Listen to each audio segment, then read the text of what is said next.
My name's Scott and I'm a terrible player. Not only that, I also play with terrible players. Or at least that's how I felt after going into BRD on launch night. I heard the words, "Quick guys, let's smash through normal, then we'll change it to heroic and that might be a bit more difficult," and thought, oh, this is going to be easy. And whilst it wasn't ridiculously hard, it was certainly a lot more challenging just on normal than I was expecting, especially on the basis it's a limited time event and a 30th anniversary event where there's lots of currency that people are going to want, and ultimately people want to go in there probably and just smash through it, especially when it uses the time walking style queuing system, which is always a little bit punishing if people leave. Now, overall, the first few bosses are fairly self-explanatory, and when you get in, you'll very quickly work out what you're meant to do. And I wouldn't actually say it's the mechanics on the first half of the instance which is particularly challenging. It's actually the sheer amount of health that the bosses have got. Some of these bosses have got like the equivalent health to what a heroic boss in Nerebar Palace has got. So they just seem to take a long time to die, and our average eye level in the group is probably about 618, with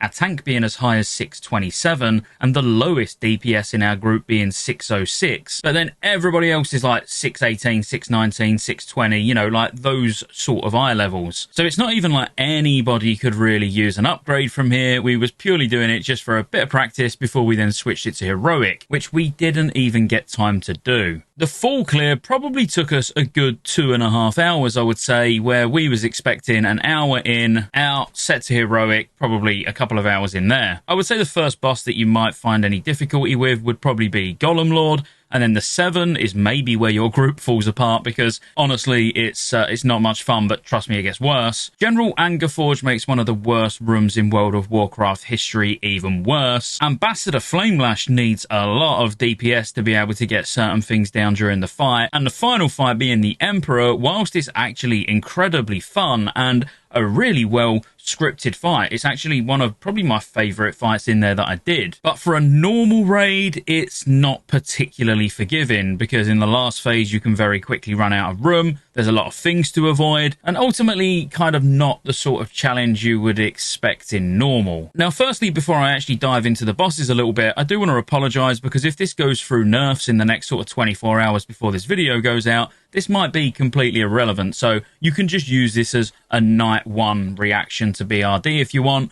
but I will cover some of the basic mechanics of the bosses. So starting with the first boss, which was Lord Rockor. Now, this boss is not too difficult, and if you do it properly, you can actually make it easier. There's a decent amount of AoE healing that's required, because when he does Volcanic Upheaval, that's going to do a decent amount of damage to the entire raid, and really, you're just cleaving the adds down. Now, for me, as an Ellie Shaman, especially after the buffs that we've received in this patch, it felt pretty bloody good. But the amount of adds we were getting were not the amount of adds that we actually needed, because you can actually stop the adds, like you can see people running around and doing, from getting into the pools, and that reduces the amount of adds or big adds that actually come out. The more that get into the pool and the bigger the pool gets, the bigger the add, the more health, the more damage it does. Now, I was kind of absolutely okay with this, because it meant longer amounts of chain lightning time. I'm going to skip past all mini bosses, because quite honestly they're pretty face roll, there's not really a lot to worry about. So let's get on to Balgar. Now, Balgar's pretty simple. You're just literally avoiding the projectiles that are coming down, and for each boulder that you kill, you're going to get loads of little adds, which again was a wet dream for me.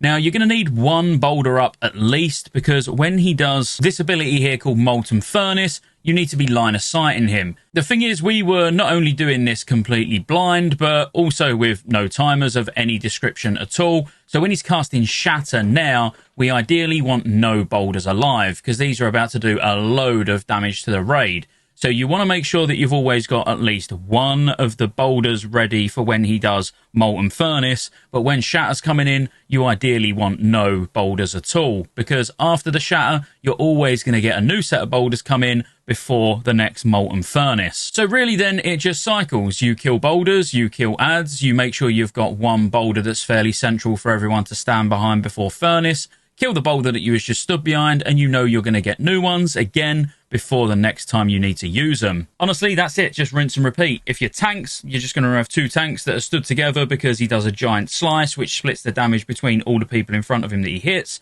So 2 chunky boys just to stand in front and share that damage. Overall, pretty simple, but a cool fight. Next up, Lord Incendius. Again, I want to reiterate the fact that we did come in here completely blind, watching no videos, not doing any PTR testing. We literally had absolutely no idea what we was doing. So if you found anything that works for you and you want to share it with people, share it in the comments below. But really on this, you're just getting pushed off the edge, which is really, really annoying, and you're going to get 2 ads that spawn that need interrupting. When the ads get to 0 health, they're going to then blow up, which you then need to soak and make sure you're standing in the right position because they knock back and you're not going to want to get knocked back off the edge. And really, it's pretty much rinse and repeat. You can see now he's summoning flame geezers. You're going to be doing a little dance where you're just going to stand in the safe spots and everybody just switches to the ads and kills the ads, ideally one at a time, making sure both are interrupted. And then when one dies, you get in, you soak, you finish the other one off, you stand in it, you soak, and you kill the boss. It does an ability called Scorching Wind that you're going to see come in a second, and you do not want any ads up when that cast goes off. So it is important that you quickly finish any off and soak before Scorching Wind goes out, or they get empowered. I'll be honest with you, we never actually saw one get empowered, I don't think, so what difference that's actually going to make to you, I don't know. Next up, Golem Lord. There's a lot going on in this fight, and there's some mixed information even when you look in the dungeon journal itself.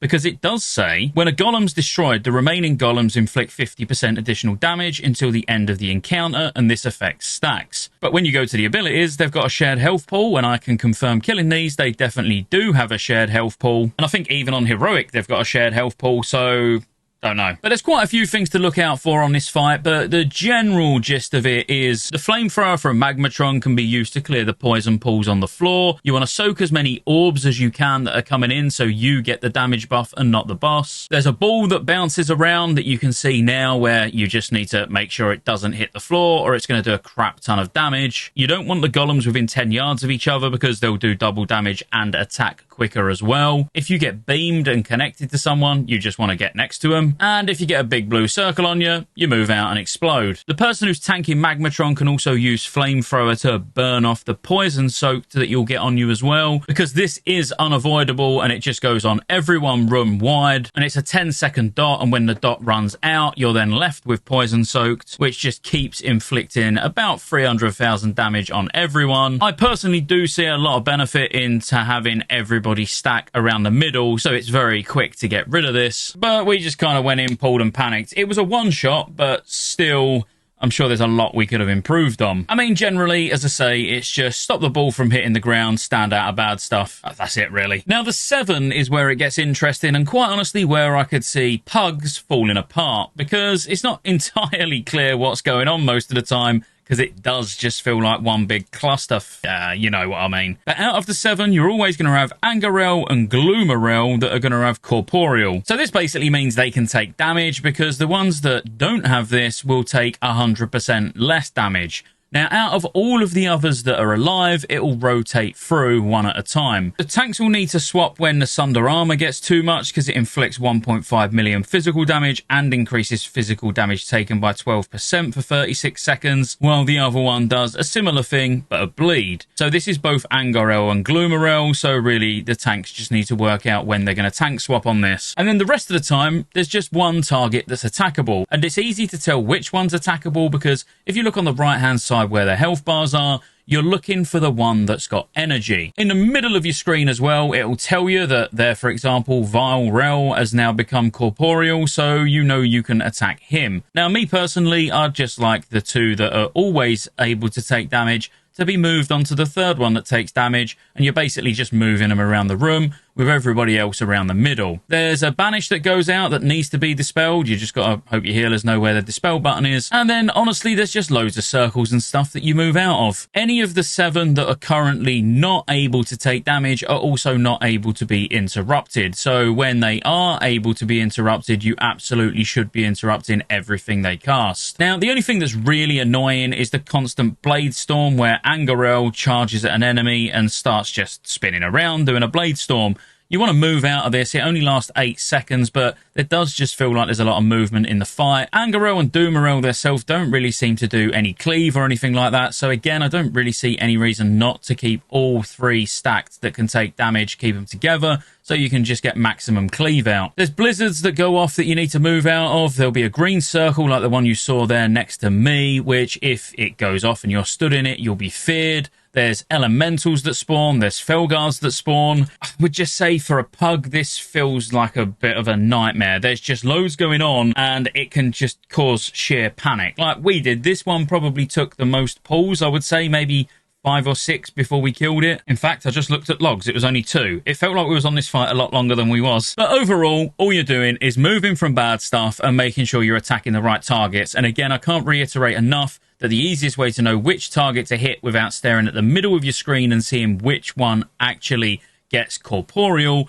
is just looking for the energy bars on the right hand side of the screen. The only thing you really need to worry about is when Viral hits 100 energy, it's going to do its ultimate ability, and that's what they all do when they reach 100 energy. But this one's a soak, so you need to go and make sure that you stand in and soak on the player that's had Mind Torrent put on them. The rogue also covers the room with smoke for 6 seconds, which just reduces your range by 100%. Just stand there and just wait for it to run out. That's it, really. Maybe use a defensive if you're struggling. Like you can see here, no point worrying about it. Just wait for it to run off and then just carry on. But overall, yeah, bit of a weird one. Not my favourite fight in here, I've got to be honest, and I do think this will probably start off as the Pug Destroyer until people get their head around it. Next up is General Angerforge. Now, Angerforge is part of a whole event, basically, because it's actually the whole room where you have to go and kill the Flamekeepers, go and put the braziers out, kill the big fire ads, and then you've got to kill the boss. So it's both of these combined. So you just want to go in on the right-hand side, interrupt medics, cleave everything down, loot the torch, and then move on. You're making your way to the back right of the room, just killing any mobs that pop up until you get to the flames that stood there.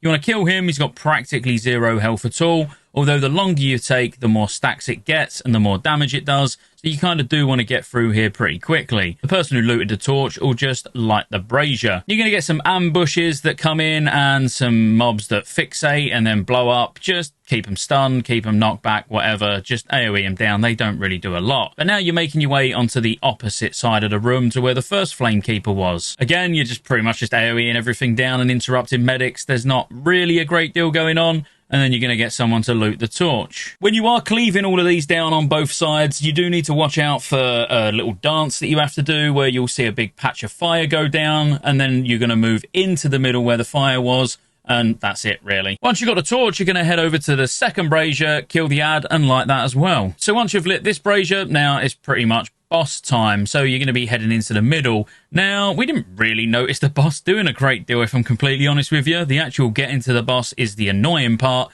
Killing the boss is the easy part. He's got a tank mechanic where he shatters armor and it inflicts like a large amount of damage and increases the damage they take by 5%. It's not actually a timer, so it just lasts until the encounter ends. So you're going to want one tank to take it for, I don't know, till the boss is on about 50%, then swap and let the next tank take it. Something like that's probably the easiest way to manage it. You're going to have bombs come in where you could just have the off tank just run round and blow them up, or even a paladin who just bubbles and runs round and blows them up, or you can just ignore them altogether. We was letting people blow them up when they could, just purely to give us as much room as possible. Cleave the ads down and just continue to nuke the boss. Ads come in through drilling machines occasionally that you have to kill, and quite honestly, that's about it. I would say the fun really starts when you get to Ambassador Flamelash. If your group hasn't fallen apart of the 7, then maybe this is where it will. I sound like I'm willing it to fall apart. I'm not. I hope you get through it, but you know what pugs are like. Overall, the fight's pretty simple, but I feel like it's just got quite a high DPS check because the boss does an ability called Cremate, where you need to just stack. It's just your standard stack and soak ability where it does millions of damage split between you all stood in it. And from the pull, you really get the cadence of the fight and how things are going to go even without timers.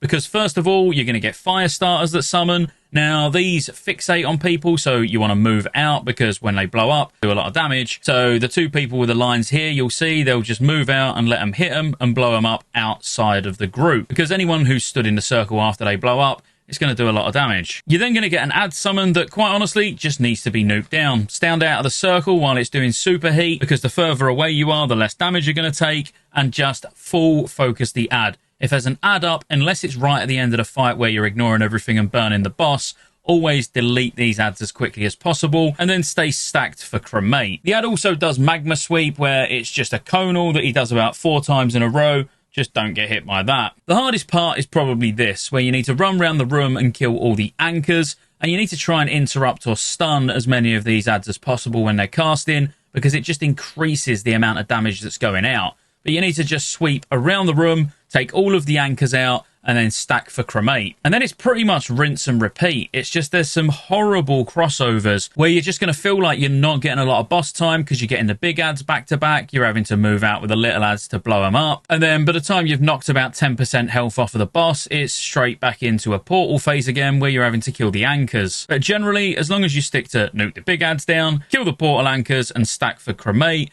you're probably going to be alright. This was probably actually my second favourite boss in here, with my favourite being the one we'll talk about now. Now, I'm not going to break every mechanic down because there is a lot going on, and like I said, this isn't a guide, but this was a really cool fight. You got to watch out when you see arrows going on people from the main boss. You've just got to make sure you're not firing these lines through other people, and later on these actually spawn orbs to avoid as well. You've got a rack-like mechanic from Cataclysm to deal with, where Princess Moira is going to put Shadow Word Nemesis on someone, and you want to wait as long as you can, keeping them healed before you dispel it, because it's then going to jump to 2 additional people. So eventually, if you take too long killing Moira, your entire raid's going to have it. The thing is, when you dispel someone, they're also going to get a debuff, which is Shadow Word Necrosis, which reduces the healing taken. And if you stand too close to people, they're also going to get Necrosis. Really, you want to be nuking Moira first. There's going to be some adds that spawn up the top that do Pyroblasts, so you're going to want to make sure you kill those as soon as they spawn and keep them interrupted. We did try it a few times to see if we could line a sight to get them down or anything like that, and we couldn't find a spot to stand in, so we decided just to do the mechanics properly.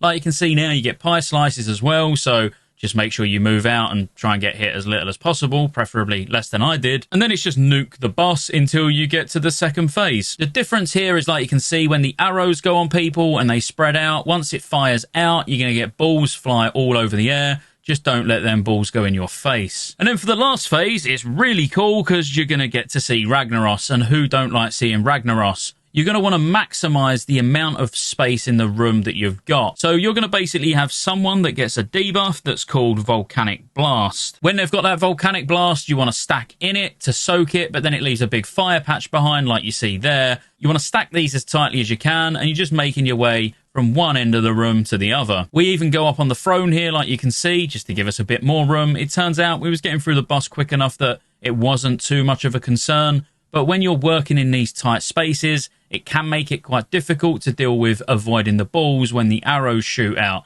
So that's the only thing you need to be careful of, really. You're going to get some adds come in as well that you can just cleave down, and occasionally you get a big Fire Lord that comes in, which I'd recommend everyone switches to, but of course just carry on cleaving so you're hitting the boss as well. I said I wasn't going to talk through every mechanic, but I do just feel like I just spoke about the entire fight. But overall, I thought this fight was absolutely phenomenal. There's a lot going on, and for what's kind of like a time walking raid, or, you know, an anniversary event, however you want to word it, it is actually really challenging even just on normal, because you need to do things right, and there's quite a lot of things that can go wrong. Overall, I actually thought this raid was pretty fun. I'm looking forward to going in on Heroic. I want you to bear in mind this was just normal, and this was not a guide. It was just a little overview, what our experience was, and, you know, hopefully some of this might help you when you're trying to lead a pug, or, you know, you're doing whatever you can. Definitely a bit overtuned for a normal raid, I would say. But if you enjoyed the video anyway, be sure to like and subscribe, and you never know, we might see some changes at some point and it's made a little bit more accessible for pugs. But